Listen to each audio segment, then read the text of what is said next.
Hi friends, welcome to Sana recipes. இன்றைக்கி நம்ம சேனலில் தேங்காய் வச்சு தேங்காய் பர்ஃபி எப்படி செய்யுதுன்னு பார்க்கலாம். நாம் ரெடி பண்ணக்கூடிய தேங்காய் பர்ஃபியை 1 வீக் கூட ஸ்டோர் பண்ணி வச்சு சாப்பிட்லாம், ஒன்றுமே ஆகாது. சிம்பிளாக வீட்டில் இருக்க பொருளை வச்சு டக்குன்னு இந்த ஸ்வீட் செஞ்சிடலாம். வாங்க வீடியோக்குள்ளே போகலாம். வீடியோக்குள்ளே போகிறதுக்கு முன்னாடி சனா ரெசிபீஸை நீங்கள் ஃபஸ்ட் டைம் பார்க்குறீங்கன்னா சனா ரெசிபீஸை சப்ஸ்கிரைப் பண்ணிக்கோங்க. தேங்காய் பர்ஃபி செய்கிறதுக்கு முதல்ல தேங்காய் எடுத்துக்கலாம். நான் இன்றைக்கி 2 தேங்காய் எடுத்திருக்கேன்.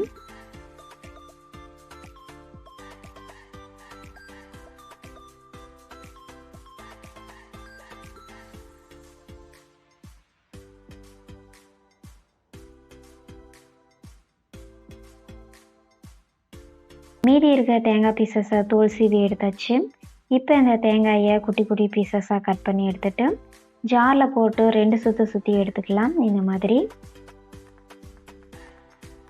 பாருங்கள், தேங்காய் துருவல் எவ்வளோ பியூர் ஒயிட்டாக இருக்குன்னு. மீதி இருக்க தேங்காயை இதே மாதிரி 2 சுற்றி எடுத்தாச்சு.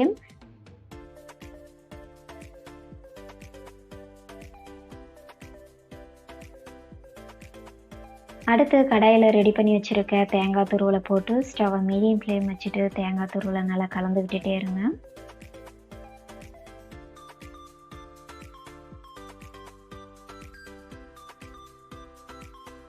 ஃபைவ் மினிட்ஸ் நல்லா கலந்து விட்டுட்டே இருங்க.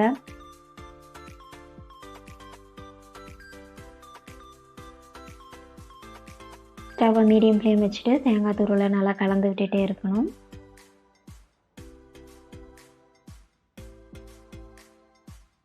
ஃபைவ் மினிட்ஸ் ஆயிடுச்சு. அடுத்து சுகர் சேர்த்திக்கலாம்.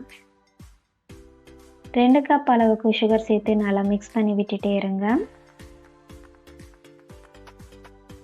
ஸ்டவ்வை மீடியம் ஃப்ளேம் வச்சுட்டு நல்லா கலந்து விட்டுட்டே இருங்க.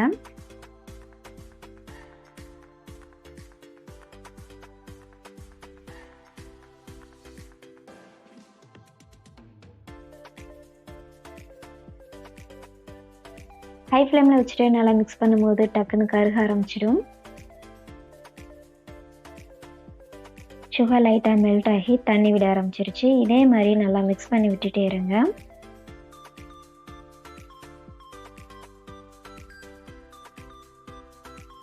பாருங்கள், தண்ணி நல்லா வற்றி ட்ரை ஆகிருச்சு. இப்போ ஸ்டவ் ஆஃப் பண்ணிவிட்டு பிளேட்டில் மாற்றிக்கலாம்.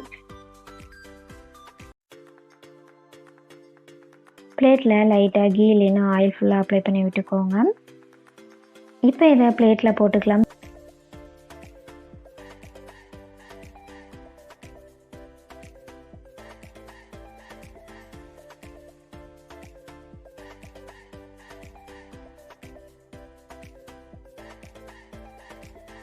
ஸ்பூனால் நல்லா ப்ரெஸ் பண்ணி விட்டுக்கோங்க.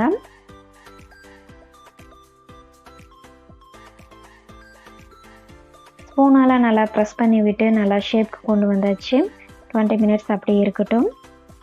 20 மினிட்ஸ் ஆனதும் பீஸ் போட்டுக்கலாம்.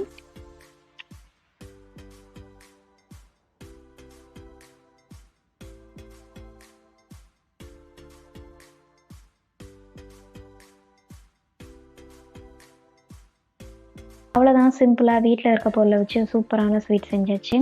இதை 1 வீக் கூட ஸ்டோர் பண்ணி வச்சு கூட சாப்பிட்லாம், ஒன்றுமே ஆகாது. கண்டிப்பாக ட்ரை பண்ணி பாருங்கள். இந்த வீடியோ உங்களுக்கு பிடிச்சிருந்தா சனா ரெசிபீஸ்க்கு லைக் பண்ணுங்கள், ஷேர் பண்ணுங்கள், மறக்காமல் சப்ஸ்கிரைப் பண்ணிக்கோங்க. தேங்க்யூ.